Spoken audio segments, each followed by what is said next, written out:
অধিকাংশ মিডিয়াই তো ফ্যাসিবাদের সহযোগী ভূমিকা পালন করেছে। যিনি সেনাপ্রধান ছিলেন তারা তো এরকম ভুয়া একতরফা নির্বাচন মেনে নিয়েছেন। ফৌজদারি অপরাধের সাথে জড়িত তারা অনেকেই পালিয়ে গেছেন। আমি একজন ইতিহাসবিদের দৃষ্টিতে, একজন সাংবাদিকের দৃষ্টিতে, লেখকের দৃষ্টিতে আমি লিখেছি, আমি ফ্যাক্ট লিখেছি।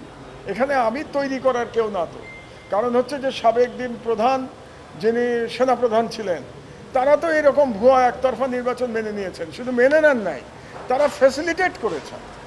এমন তো না যে ওই নির্বাচনে সেনাবাহিনী অংশগ্রহণ করে নাই।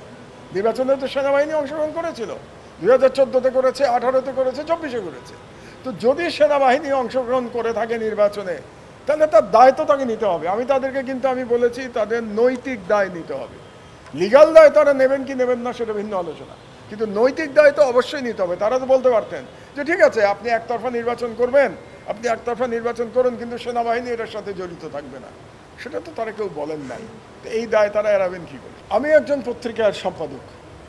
আমি মনে করি একজন পত্রিকার সম্পাদক হিসেবে সরাসরি আর একটা সাংবাদিকদের সরাসরি আমার নাম উল্লেখ করাটা ভদ্র আচরণ না। আমার যে পেশা, সেই পেশার প্রতি এটা এক ধরনের কি বলবো, সেই পেশার সাথে এটা যায় না।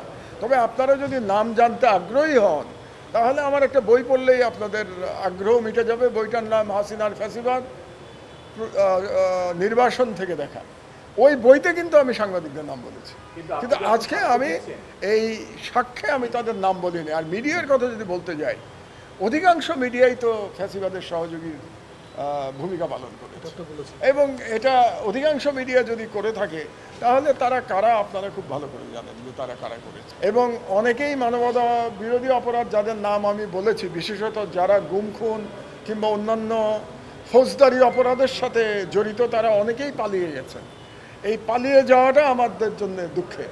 তারা পালাতে না পারলে ভালো হতো। তবে যেভাবে কাজ চলছে সেটা আমি মনে করি প্রফেশনালি চলছে। সুতরাং প্রফেশনালি আমি সন্তুষ্ট।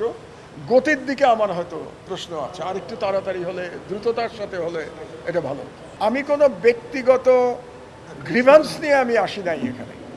আমি কিন্তু এসছি একজন রাজনৈতিক বিশ্লেষক এবং ইতিহাসের গবেষক হিসেবে আমি এখানে এসেছি। আমি বাংলাদেশের একজন প্রবীণ নাগরিক হিসেবে এসেছি আইসিটিকে সহায়তা করবার জন্য। কাজে আমার ব্যক্তিগত আমার উপরে কি গেছে সেটা বলতে গেলে তো আগামী 2 দিন এই বর্ণনা করতে হবে যে ব্যক্তিগতভাবে গত 16 বছর আমার উপরে কী কী জুলুম গেছে, আপনারা সবাই জানেন।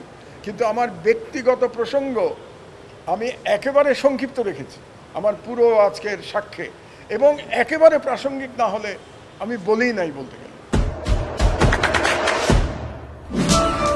দেশে দেশে সবার সাথে দ্য নিউজ।